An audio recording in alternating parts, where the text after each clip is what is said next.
ഇനി രാവിലെയിൽ നമ്മുടെ favourite segment ആയ സ്പെഷ്യൽ ഡേ സെഗ്മെന്റ് ആണ്. തൃശൂർ സ്വദേശിയായ അഭയ വിനോദിന്റെ ജന്മദിനമാണിന്ന്. അഭയയ്ക്ക് ഭർത്താവ് വിനോദാണ് ആശംസകൾ അറിയിക്കുന്നത്. ഒപ്പം കിങ്ങിണിയുടെയും കുഞ്ഞിയുടെയും പ്രത്യേക ആശംസ അറിയിക്കാനും പറഞ്ഞിട്ടുണ്ട്. അപ്പോൾ ഇവരുടെ ഒക്കെ ആശംസകൾക്കൊപ്പം ന്യൂസ് 18 കുടുംബത്തിന്റെ എല്ലാവിധ ആശംസകളും അറിയിക്കുകയാണ് അഭയയ്ക്ക്. ബംഗളൂരുവിലുള്ള പ്രീജയുടെ ജന്മദിനമാണിന്ന്. ആശംസകൾ അറിയിക്കുന്നത് സുഹൃത്തുക്കളാണ്. അപ്പോൾ പ്രീജയ്ക്ക് വെരി ഹാപ്പി ബർത്ത്ഡേ. ന്യൂസ് 18 കുടുംബത്തിന്റെ എല്ലാവിധ ആശംസകളും അറിയിക്കുന്നു.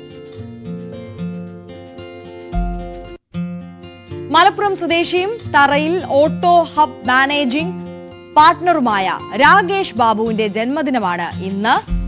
അപ്പോൾ എല്ലാവിധ ആശംസകളും അറിയിക്കുകയാണ് രാകേഷിന്. A very happy birthday. ഞങ്ങളുടെ സഹപ്രവർത്തകൻ ആരോമൽ ജയചന്ദ്രന്റെ 28ാം ജന്മദിനമായിരുന്നു ഇന്നലെ. അപ്പോൾ ഇന്നലെ ഞങ്ങൾക്ക് ഈ ജന്മദിനം മിസ്സായി പോയി. അപ്പോൾ ആരോമലെ ബിലേറ്റഡ് ഹാപ്പി ബർത്ത്ഡേ വിഷസ്. അപ്പോൾ ട്രീറ്റ് ഇന്ന് തന്നാൽ മതി കേട്ടോ.